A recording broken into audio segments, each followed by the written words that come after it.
And now we're back with this puzzle that we started off from. It is white to play. Just to make it clear, this is the white side of the board, meaning black's pawns are going forward, like that's the direction where black's pawns are moving.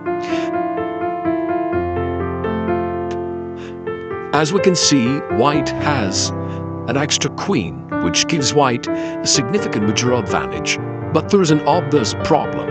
Right on the next move, black is gonna play pawn to b2, checking the white's king, and then on the next move this pawn is gonna be promoted into a new queen.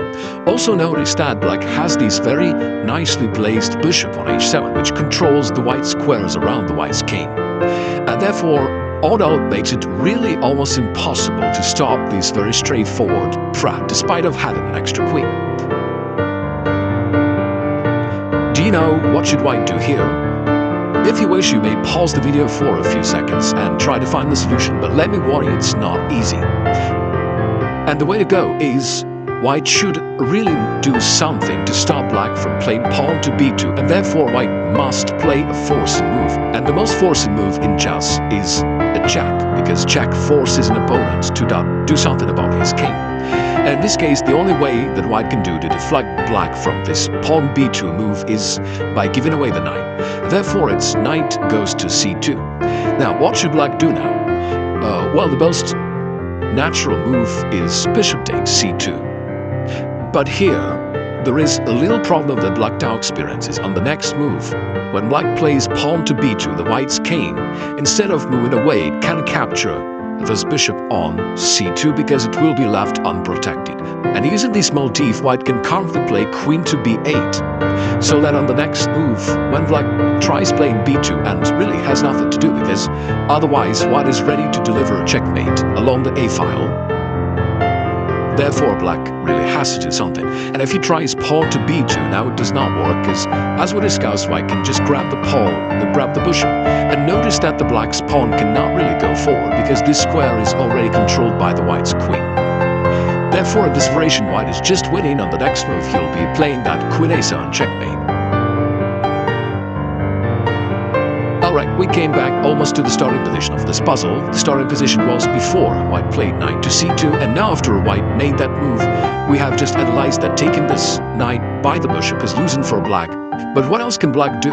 Taking it by the pawn is probably the weakest choice for black, because now these pawns are blockaded, and therefore white will win easily just thanks to his extra queen. For example, he can just grab that pawn h4, taking the bishop, and again preparing this checkmate along the a file. And therefore, yeah, here white wins real easily. That's not the way to go for black. And the final option for black, which is the strongest option, is just to move the king away. And it's the strongest option because it keeps the black's main threat alive. Black's still gonna play pawn to b2 check and then promote it into a new queen, which once again forces white to do something forcing. I'm sorry for this repetition, but yeah. So again, white has to play check, which is knight b4 check.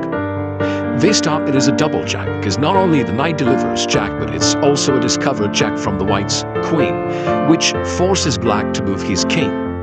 The most natural way to move the king is by playing king to a1, so that he keeps his main threat alive. Pawn to b2, and then pawn goes to b1. And at this point it may seem like there's nothing white can do about that anymore.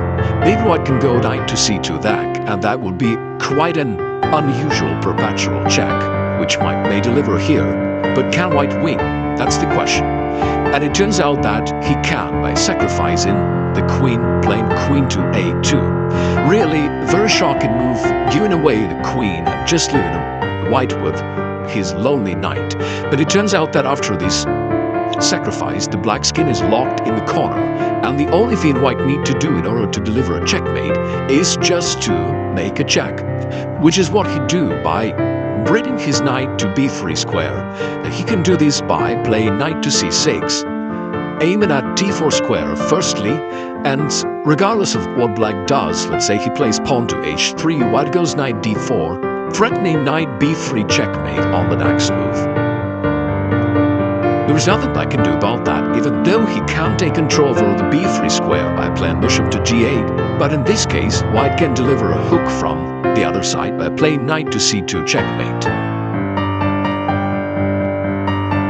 And now let me show you the last option that was still there and that we have not analyzed yet. So once again, white plays knight to c2 check in the starting position, and we know already that king to a2 is the strongest reaction from black. Now white makes this check, knight to b4 check, and we discovered how white is going to win the game in a really amazing way if black goes king to a1. But what if he goes king a3? This is also a really viable option for black, because again, his main threat of pawn to b2, pawn to b1 is still there, and white still has a really hard time preventing it.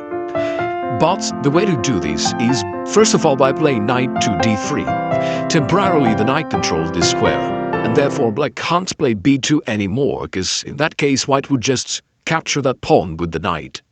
And then on the next move, well, he will recapture by the queen, saving his queen and decisive material advantage. Therefore, that's not the way to go for black. But of course, the main question is, what if black simply take the knight? Now it may seem like white is even losing the game, because, really black is going to play this b2 pawn advancement on the next move. However, white can play queen d6 check. We already know that white basically is forced to deliver checks all the time, so that's the way to go. And then after black goes king a2, which he should do to support his pawn advancement.